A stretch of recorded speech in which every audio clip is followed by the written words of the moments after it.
Hi, everybody. As promised, I'm going to do a video for real estate reviews using the MLS.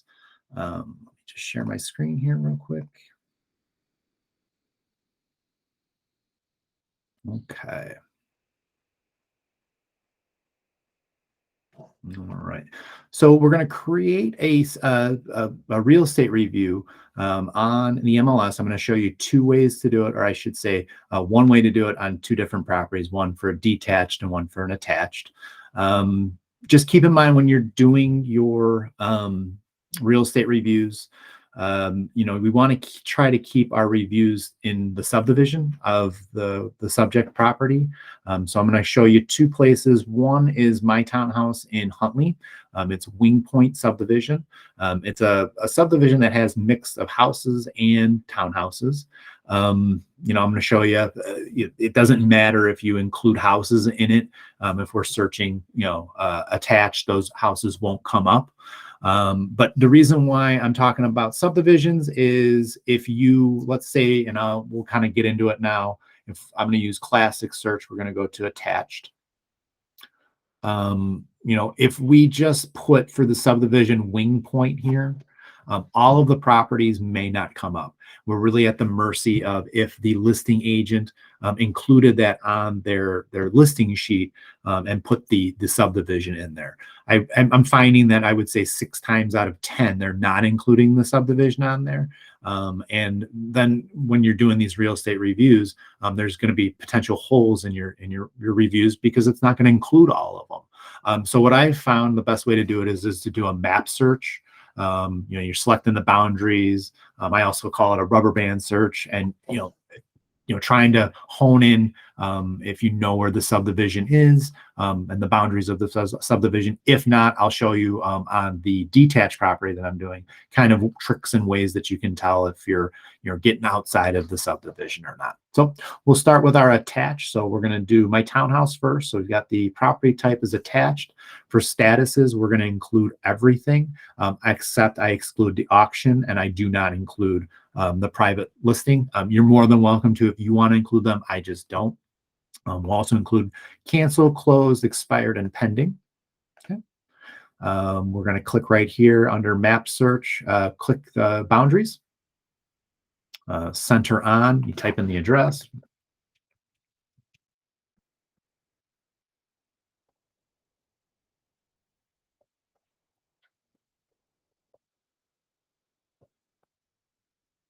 Okay, once you've got the address in, we're going to look and make sure that this makes sense and we're in the right area, which we are. As I mentioned, my subdivision, this is my subdivision right here, this whole perimeter. But really, we're only focusing on the attached, the townhouses, which are up here.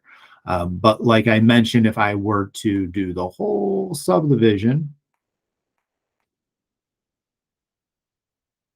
I'm not too worried about it because since I'm under attached, the only thing that's going to come up are these properties that are here. So I just want to make sure I'm including everything. I hit OK. I'm going to go 12 months back. If we feel that that's the best way to capture for the real estate reviews, to show your client, your possible client, your lead, your past client, what's happened in the year with their house, with their investment. We're going to hit count. We have 13 listings found. We're going to hit that review results. Okay. Looks good to me. They're all on one street, which I know in this subdivision, all the townhouses are on Cape Cod. So I'm going to go ahead and click this button to include and check all of them. Up here where it says one line summary, we're going to hit that caret or that arrow drop down. We are going to go to the CMA summary, which is going to bring us to this. We're going to click this box right here to include that. This all looks good to me. If you want to add, some graphs and charts, this little blue graph up here where it says show hide statistics, you go ahead and click that. Some pretty graphs and a pie chart's going to come up. I did find though, if you want to print that and include that within your real estate review, you'll have to print them separately. So you print for the graphs and chart, you print the statistics only, what's going to give you that preview, you print this out. You can kind of use this as your main page. And then you would hit quick print to get I guess the meat and potatoes of the whole thing, where it's got the 13 properties and the breakdown of it. With a quick note, you include that on there with your clients, saying, hey, created a real estate review for you. If you've got any more questions or want to get more detailed about what, the value of what your home is worth, feel free to reach out. I'd be happy to do a CMA for you. You can drop these off. You can put them in the mail. You can call your client and let them know that you did a real estate review for them, and drop them off, face to face. And I think that would be the best way to do it, is to drop it off face to face. But if you can't, drop it in the mail, dropping it off at their house. My last option would be emailing it to them. I find that when we email stuff, it sometimes gets lost in the shuffle, maybe not even looked at. But if we print it out, they see value to it and they're going to look at it. All right, so I'm going to show you how to do one on a detached home, on a subdivision that maybe we don't know the perimeters of it. So we are going to start off at the main screen of our MLS. We're going to go search. I used classic, so classic search detached. We're going to look at detached homes. So just like we did before, where you're going to go to status. We're going to get rid of auction. We're going to include all the rest of these. We're going to include canceled, closed, expired, and pending. Okay. All right. So now I know the house is in Coventry. That subdivision is really big. If anybody's has knowledge of the Crystal Lake and the Coventry subdivision, it's a really big subdivision. So we're going to click boundaries. We're going to do center on. Property 757 Sussex. Plain Lake.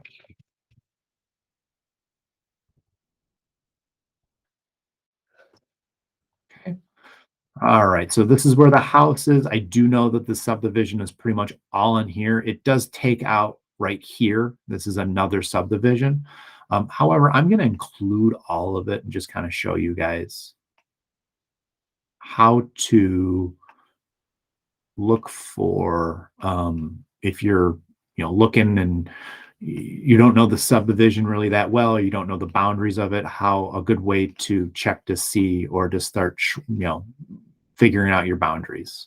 So we're going to cut it off right here. Okay. So I think that this is the subdivision of Coventry. If I hit OK, I'm going to go my 12 months back. I'm going to hit count. Came up with 95 results. Okay, so what I'm going to do is I'm going to go to the end, because I know that probably if I did include any other subdivisions other than Coventry, they'll probably be a little bit higher on the price range. And I do know for a fact that Everett is not in Coventry subdivision. How I can show that and how I can verify that is if I go to the listing of 336 Everett and I click on the PIN number, which is going to launch me to Remind. This quick summary, if you look at the legal description right here, it says dock, lot, and this Butternut Hollow is the subdivision that it's in. So I don't want to include this if I'm just trying to do Coventry subdivisions. So if I go back to my list, and I do know that Abington is in Coventry, and just to verify, I'm going to click on this PIN number. I'm going to go launch Remind, and here it is, and it says Coventry right here in the legal description. So this is a really good way to check to make sure that we're in the right subdivision. So I need to go back to my map search. I need to adjust my boundaries, and like I mentioned, I know that that's right here. So I'm just going to adjust this a little bit. I want to exclude this area because that's not Coventry. This over a little bit. Drop it right here. And again, if we do include houses that are just right outside of that subdivision, it's not a huge deal. I don't think anybody's gonna be too upset with us about it, but we want to try to be as close as possible. So we'll hit OK. hit my count. Okay, we dropped it down a little bit. I just want to do a quick breeze and make sure that I didn't include anything that's not in Coventry. All of these streets seem to be in Coventry. I know the names of them pretty well. So got 83. They all look good to me. So what I'm going to do is I'm going to go to the beginning page. I'm going to click these. And I'm going to hit my summary. And I already clicked my graphs. It's got all of that. I click that box. I'm going to print statistics only, which is going to give me my graphs on one page. And then I'm going to do my quick print for here. And that's going to give me all of the rest of the information. All right. And if I wanted to do the pictures, I would do a CMA quick view. That's going to include pictures. Just keep in mind that's going to add up more pages to my my real estate review. So I hope this helped. If you have any questions or need any additional information, or if you want to go over things with me, feel free. I'm always here to help. And I will try to do a real estate review for the RPR. I did notice I went on our RPR a little bit earlier, and it seems that they are not including all of the comparables in that quick review. So I'm going to look at that and see what I can find out with that first before I share that with you. So again, if you got any questions, feel free to let me know. And thanks for listening.